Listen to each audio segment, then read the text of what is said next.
जयराम ठाकुर ने क्या किया, 5 साल में जो राजा वीरभद्र सिंह ने जो स्कूल खोले थे वहां पर अभी तक 1 मंजिला तक भवन भी नहीं बनाया। ये है जयराम की कार्यशैली शिक्षा के क्षेत्र में। यहाँ पर हर 5 साल बाद जो है सरकार चेंज होती है और यहाँ के लोग पढ़े लिखे जरूर जो है यहाँ पर सरकार चेंज होगी, यहाँ सरकार कांग्रेस की बनेगी। जैसे हिमकेयर योजना है, सहारा योजना है, ग्रीनी योजना है, ये सारे काम प्रदेश के लिए, प्रदेश की जनता के लिए किए गए। गिने चुने विधानसभा क्षेत्रों में ही काम करा? नहीं, उन्हें पूरे हिमाचल प्रदेश में सभी जगह एक समान काम किया है। मैं तो सीधी बात करता हूँ, जो दो जगह में विकास हुआ है। कौन कौन? एक सराज में, एक धर्मपुर। क्यों इन 2 जगहों पर ही क्यों विकास हुआ है? उनका अपना इलाका है, अपने इलाके में घर के लिए कौन कमी करता है। पक्ष का एक मुद्दा है, उनके पास मुद्दा तो और है नहीं कोई। 5 साल में वो ही है, जब अपने सैलरी की बात बढ़ाने की बात आई तो तालियां बजाते हैं सदन में। जब विकास किसी गरीब जनता के पास कोई काम करना है तो वॉकआउट सदन के बाद, वो कोई मुद्दा होता है? क्यों विकास एक नई बात नहीं कि अभी 5 साल में ही जयराम ने किया। कांग्रेस की सरकारें रही, जिस हिमाचल में जिस देश में सुई नहीं बनती थी उस देश में जहाज बना है, वो श्रेय तो कांग्रेस पार्टी को भी जाता है। ये मामला बिल्कुल सही है। ये बोल रहे हैं कि शिक्षा के क्षेत्र में कोई काम नहीं हुआ है। बहुत काम हुआ सर, ऐसा कहीं नहीं है काम। किन काम हुआ? रिक्त पद बढ़े गए, आज तक वैसे चलते आ रही है, बढ़ती आ रही है सरकारें। अब ये बोलते हैं 5 लाख रोजगार देंगे, कहाँ से 5 लाख रुपए? इन्होंने बोले 6 बार सीएम बने, कितने लाख रोजगार दिया आज तक हिमाचल प्रदेश में? बताइए, कांग्रेस की सरकार तो थी ना 5 साल पहले, तो वो भी थे। देखो भाई, ये नई बात नहीं है, देखने वाली बात है। कांग्रेस सरकार के टाइम जो है अधनिष्ठ चयन सेवा बोर्ड से भर्ती होती थी। जब भारतीय जनता पार्टी की सरकार अभी 5 साल में रही, इन्होंने सिर्फ बेरोजगारों के साथ इतना शोषण किया, इन्होंने आउटसोर्स के द्वारा भर्तियां शुरू की और अपने रिश्तेदारों और चेत और ठेकेदारों के रिश्तेदारों को ये नौकरियां दी, बैकडोर से भर्तियां हुई है। उसके कोई ना कोई इंटरव्यू हुआ है ना कोई कुछ हुआ है। हिमाचल प्रदेश चुनाव में सबसे हाई प्रोफाइल सीट मंडी ज़िले की सिराज सीट है। ये हाई प्रोफाइल इसलिए है क्योंकि प्रदेश के मुख्यमंत्री जयराम ठाकुर यहीं से चुनकर विधानसभा जाते रहे हैं। 5 बार वो विधायक चुने जा चुके हैं और पिछली बार 2017 में विधायक बनने के बाद उन्हें प्रदेश का मुख्यमंत्री बनने का मौका मिला। इस वक्त हम सिराज विधानसभा सीट में हैं जो कि मंडी ज़िले में आती है और हमारे साथ यहाँ के कुछ स्थानीय लोग हैं जिनसे हम बात करेंगे और समझेंगे कि आखिर इस बार सिराज विधानसभा सीट पर क्या है चुनावी माहौल। क्या नाम है आपका? रवि प्रकाश। रवि, ये बताइए कि क्या है माहौल? ये तो सबसे हाई प्रोफाइल सीट है पूरे स्टेट की। क्या लग रहा है इस बार? इस बार तो लग रहा है कि जयराम ठाकुर जी दोबारा आएंगे। लगभग चांसेस पूरे ही हैं रिपीट होने के सरकार के। तो जो काम किए हमारे इधर क्षेत्र में बहुत बड़े बड़े काम हुए हैं। हॉस्पिटल जो पहले छोटा था बड़ा कर दिया, फिर मिनी सेक्टर बना दिया और बहुत सारे काम सड़कों का, जैसे पूरे इलाके में जो जाल जैसे बिछ गया है। अब पहाड़ जैसे ऊपर हाइट पे जितने भी आप जाएंगे लगभग हर जगह के लिए जो रोड की सुविधा है। डैम से हम आ रहे थे सिराज, बीच में सड़कें बड़ी ख़राब दिखी। चलो ये तो होता रहता है, इसमें जो काम चले रहेंगे। और क्या काम कराया है विधानसभा में और पूरे स्टेट में, आप कुछ अगर बता पाएँ? पूरे प्रदेश में आपको 5 साल में जयराम ठाकुर के ऐसे कौन से बड़े काम दिखते हैं जो उन्होंने बतौर मुख्यमंत्री कराए हैं? जैसे हिमकेयर योजना है। तो मतलब हाँ बताइए आप। जैसे हिमकेयर योजना है, सहारा योजना है, ग्रीनी योजना है, ये सारे काम प्रदेश के लिए, प्रदेश की जनता के लिए किए गए जी। और उसके अलावा आपको लगता है कि पूरे स्टेट में काम करा, क्योंकि उनके ऊपर ये आरोप लग रहा है कि उन्होंने गिने चुने विधानसभा क्षेत्रों में ही काम करा? नहीं, उन्हें पूरे हिमाचल प्रदेश में सभी जगह एक समान काम किया है। आपका क्या नाम है? मेरा नाम बेदराम है जी।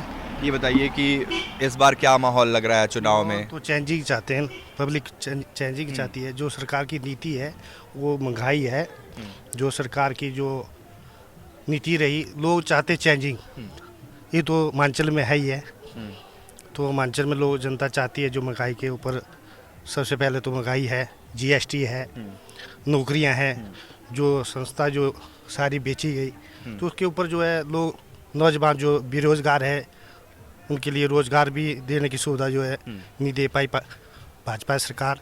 तो इसलिए हम चाहते हैं कि बदलाव चाहते हैं। अब महंगाई, रोजगार कोई मुद्दा है या नहीं? नहीं, मुझे नहीं लगता कि इस तरह का कोई मुद्दा होना चाहिए। हाँ। आपका क्या नाम है और क्या लग रहा है चुनावी माहौल इस बार? मेरा नाम संजय कुमार है, मैं यहीं सिराज विधानसभा क्षेत्र से हूँ। इस बार जयराम सर हमारे शिक्षक लगाएंगे। जैसे लोग बोले महंगाई, महंगाई कोई भी सरकार आओ, महंगाई कभी नहीं, कोई नहीं रोक सकता है। आज अब हर देश दुनिया की खबरें देखो, वहाँ देखो महंगाई क्या है। अब कांग्रेस बोल रही है हम हर महिला को 15,000 महीना देंगे। बोलो पहले आकलन कीजिए कि 18 से 60 वर्ष की महिलाएं कितनी है, किस और देश को ले जा रहे हैं। उससे महंगाई नहीं है, कहाँ से दे पाएंगे वो। दूसरा वो फ्री, मैं तो इस चीज़ के लिए खिलाफ हूँ। जो भी चीज़ फ्री देनी है, स्वास्थ्य शिक्षा 2 चीज़ सबसे मेन है, इसको फ्री में दो, बाकी सब कुछ हर आदमी। स्वास्थ्य और शिक्षा पर क्या जयराम ठाकुर ने काम किया है बीते 5 बहुत साल काम में? किया सर, क्यों नहीं किया है। हिमकेयर योजना है, आज एक वीरभद्र सिंह हमको उसका सम्मान करते हैं, 6 बार वो मुख्यमंत्री बने। उन्होंने ऐसी कोई योजना बनाई गरीब के लिए, कोई हिमकेयर योजना, पहला सीएम उन्होंने हिमकेयर योजना भी। हर गृहिणी योजना जो चूल्हा मिला हर महिला के लिए, धुआं रक्षित हुआ, ये सब कुछ मुद्दे में रहते हैं सर। ओपीएस का मुद्दा बड़ा उठ रहा है OPS में चुनाव में, लगता है कि इस बार कांग्रेस को इसका फायदा हो सकता है? ओपीएस कोई मुद्दा नहीं है सर। ओपीएस क्या है? ओपीएस हर कर्मचारी क्या बेले बैठ के उसको क्या 60-80 हज़ार बैठ के उसको पेमेंट दे। गरीब आदमी का मुद्दा देखो, गरीब आदमी की देखो क्या उसकी क्या रिक्वायरमेंट है, क्या सोच है, उसको क्या जरूरत चाहिए। ओपीएस कोई मुद्दा नहीं, ओपीएस होनी चाहिए, लिमिट होनी चाहिए, लिमिट से बाहर नहीं होनी चाहिए, बाकी यही रहा है। प्रधानमंत्री नरेंद्र मोदी का क्या क्रेज चुनाव में दिख रहा है? क्या उनके नाम पर भी वोट पड़ रहा है? प्रधानमंत्री मोदी को कौन है सर, दुनिया जानती है। जो नाम दुनिया में भारत को उतना नहीं जानते आजकल, दुनिया मोदी को जानती बीजेपी है। जो, अगर आप कह रहे हैं कि बीजेपी रिपीट हो रही है, तो जयराम ठाकुर की वजह से या पीएम मोदी दोनों के नाम से सर, दोनों के नाम से। सबसे नंबर 1, 5 साल में कोई भ्रष्टाचार नहीं किया, पहला सीएम हो गया था जिसका नाम किसी ने कोई ये किया, और ईमानदार आदमी है। अब कांग्रेस बोल रहे हमने 4 सीटें बनाई है, बिना नाम की 4 सीटें, कैसे कौन से नाम की 4 सीटें की भ्रष्टाचार हुआ है। पहला सीएम है, हर आदमी गरीब के साथ हाथ मिलाता है, गरीब को सहारा देता है, पहले सीएम है जो गरीब से गरीब, बाकी कोई नहीं है। बाकी आप तो जानते हैं मोदी वर्ल्ड में पहला नाम है। पेपर लीक का जो मसला उठ रहा है, कांग्रेस बेस को लेकर आवाज़ उठा रही है और यहाँ तक कह रही है कि इसकी जांच कराएंगे कांग्रेस की सरकार आने के बाद, और अगर जयराम ठाकुर भी अगर इसमें आरोपी होंगे या दोषी निकलेंगे तो उन पर भी कार्रवाई करो। वो तो बराबर होना चाहिए, दोषी कोई भी हो सर, वो हर सरकार में ऐसा होता है, एक दूसरे को ऊपर आरोप थोपती है, दूसरे को आरोप थोपती जाती रही है। तो पेपर लीक क्या आपको लगता नहीं है कि सरकार का फेलियर रहा? ये कोई मुद्दा नहीं है सर, कोई फेलियर नहीं है, ये तो विपक्ष का एक मुद्दा है, उनके पास मुद्दा तो और है नहीं कोई। 5 साल में वो ही है, जब अपने सैलरी की बात बढ़ाने की बात आई तो तालियां बजाते हैं सदन में।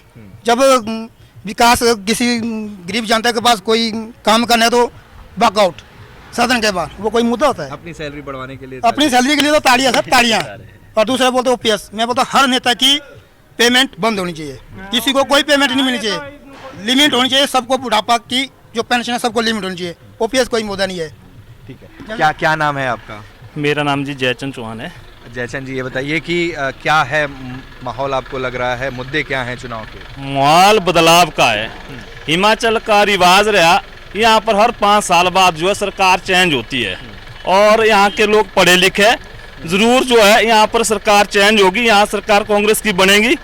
और जिस तरह से आप विकास की बात करते हैं, आप विकास की बात करें, जो भी विकास हो रहा है, क्यों विकास एक नई बात नहीं कि अभी 5 साल में ही जयराम ने किया, कांग्रेस की सरकारें रही। जिस हिमाचल में, जिस देश में सुई नहीं बनती थी, उस देश में जहाज बना है, वो श्रेय तो कांग्रेस पार्टी को भी जाता है। जिस तरह से दूसरी बात लगी यहाँ की शिक्षा की बात, शिक्षा के क्षेत्र में आप किसी भी पाठशाला में जाइए, 90% जो पद है वो रिक्त पड़े हुए हैं, बिल्डिंगें बनाई हुई है, ठेकेदारों को फायदा मिला हुआ है, उनकी जेबें भरी गई। अगर स्कूल में शिक्षा की गुणवत्ता की बात की जाए, 90% जो है जीरो है, बिल्कुल। नंबर 2 में इन्होंने शिक्षा के क्षेत्र में निजीकरण किया। और जो पेपर लीक की बात करें, वाकई में पेपर को बेचा गया है पैसे से, ये मामला बिल्कुल सही है। ये बोल रहे हैं कि शिक्षा के क्षेत्र में कोई काम नहीं हुआ है। बहुत काम हुआ सर, ऐसा कहीं नहीं है काम, किन काम हुआ, रिक्त पद बढ़े गए, आज तक वैसे चलते आ रही है, बढ़ती आ रही है सरकारें। अब ये बोलते हम 5 लाख रोजगार देंगे, कहाँ से 5 लाख रोजगार? इन्होंने बोले 6 बार सीएम बने, कितने लाख रोजगार दिया आज तक हिमाचल प्रदेश में? बताइए, कांग्रेस की सरकार तो थी ना 5 साल पहले, तो वो भी थे। देखो भाई, ये नई बात नहीं है, देखने वाली बात है। कांग्रेस सरकार के टाइम जो है अधनिष्चयन सेवा बोर्ड से भर्ती होती थी, जब भारतीय जनता पार्टी की सरकार अभी 5 साल में रही, इन्होंने सिर्फ बेरोजगारों के साथ इतना शोषण किया, इन्होंने आउटसोर्स के द्वारा भर्तियां शुरू की और अपने रिश्तेदारों और चेत और ठेकेदारों के रिश्तेदारों को ये नौकरियां दी, बैकडोर से भर्तियां हुई है। उसके कोई ना कोई इंटरव्यू हुआ है ना कोई कुछ हुआ है। बाली चौक इस राज की बात करें, यहाँ पर जितने भी आउटसोर्स में जो सेवा दे रहे नौजवान बेरोजगार, उनके साथ सबसे बड़ा शोषण है, क्योंकि उनको जो है मनमाने तरीके से उनकी मजदूरियाँ होती है और जो भी सारी प्रथा ठेकेदारों से चलाई है। क्योंकि अधनिष्ठ चयन सेवा बोर्ड के माध्यम से अगर भर्तियाँ होती, हम भी इनकी सराहना करते, मगर जो आउटसोर्स जो भर्ती हुई है, आउटसोर्स भर्ती में जो है अपने रिश्तेदारों को ये इन्होंने जो है नौकरी पे लगा दिया है, वो भी चंद हजार महीनों पे लगाया हुआ है। विकास का काम हुआ है 5 साल में, जयराम ठाकुर ने बतौर मुख्यमंत्री क्या काम कराया है? देखो, बात विकास की बात करें, सबसे ज्यादा विकास जो है राजा वीरभद्र सिंह की देन राज में है, क्योंकि उन्होंने एक विधानसभा क्षेत्र में 3 कॉलेज खोले हैं और जहां पर अभी भी जो बच्चे उन कॉलेजों में पढ़ रहे हैं, गारव श्रेणी, लंबा थाच और आपका थाची। जयराम ठाकुर ने क्या किया, 5 साल में जो राजा वीरभद्र सिंह ने जो स्कूल खोले थे, वहां पर अभी तक 1 मंजिला तक भवन भी नहीं बनाया। ये है जयराम की कार्यशैली शिक्षा के क्षेत्र में। शिक्षा के क्षेत्र में बोल रहे हैं कि एक इमारत तक नहीं बनाई, जो भर्तियां थी वो अभी तक खाली पड़ी हुई हैं शिक्षकों की। अब क्या बोल सकते हैं, विपक्ष लाचार है, मुद्दा और कोई नहीं है इनके पास, ना कोई चेहरा है सीएम का है। विकास दिखता नहीं, सामने इतनी बड़ी बिल्डिंगें दिख रही है, वो विकास नहीं है। गांव में रोडें भी गई, वो विकास नहीं है। हर जगह विकास दिख नहीं रहा है। इतनी बड़ी योजना शटर में पानी की पाइपें बिछाई, वो कोई विकास नहीं है।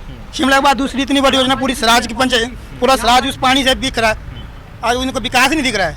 विकास हुआ है आपके क्षेत्र में? जी सर, विकास बहुत हुआ सर, ऐसा नहीं है। जी सर। तो सरकार क्या रिपीट हो रही है या कांग्रेस आएगी? रिपीट हो रही है sir, Bhajpa party, Bharatiya Janata party repeat होगी सर, क्योंकि हमारे इस राज्य में बहुत बथा विकास किया है। जो क्या क्या काम किया? काफ़ी है कि हमारे यहाँ पे बाली चौकी में सिर्फ सिराज में किया या बाकी जगह पर भी नहीं, किया? हर पूरे हिमाचल प्रदेश में विकास हुआ है सर, ऐसा नहीं है कि यही हमारे सिराज के अंदर विकास हुआ है। पूरे हिमाचल प्रदेश में विकास किया हुआ है, ऐसा नहीं है। नए स्कूल, नए हॉस्पिटल, क्या कुछ बना है? बिल्कुल जी, हॉस्पिटल बन गए, स्कूल अपग्रेड कर दिए, हर चीज़ ठीक है, ऐसा नहीं है कि महंगाई, बेरोजगारी कोई मुद्दा है आपके लिए? कुछ नहीं, ये तो चलता रहता है, ऐसा नहीं है। तो जो मंगवाई था कोई, ये कोई लेना देना नहीं सरके का कोई ऐसा है। महंगाई तो पहले भी थी। ये यहाँ कहा जा रहा है बड़ा विकास हुआ है, सिराज ही नहीं बाकी जगहों पर भी। चलो ये सही बोलते हैं, जब इस एरिया से बाहर निकलेंगे तभी विकास का पता चलेगा ना। मैं तो सीधी बात करता हूँ, जो दो जगह में विकास हुआ है। कौन कौन? एक सराज में, एक धर्मपुर में। बाकी कहीं नहीं हुआ? बाकी छोटा मोटा हुआ तो गिनती में आम आदमी करता ही है। तो हमें इस चीज़ से बहुत परेशान है। क्यों इन 2 जगहों पर ही क्यों विकास हुआ है? उनका अपना इलाका है, अपने इलाके में घर के लिए कौन कमी करता है? घर के लिए तो ज़्यादा ही, जब सराज की जरूरत भी थी इनकी, बाकी की जरूरत नहीं थी। वोट लेने की जरूरत तो है, बाकी की जरूरत तो नहीं है। शिक्षा के क्षेत्र में मधुमक्खी अच्छी लगती है, मधुमक्खी जो है बुरी लगती है, शहद अच्छा लगता है। जो मधुमक्खी है देखने में डंक मारती है, ठीक है, शहद अच्छा लगता है, वो इनकी नीति है। तो हम ये चाहते हैं कि रोजगार मिलना चाहिए, सरकार वो आनी चाहिए जो कि गरीबों के हक में हो, महंगाई के ऊपर एक थोड़ा सा ये लगाए।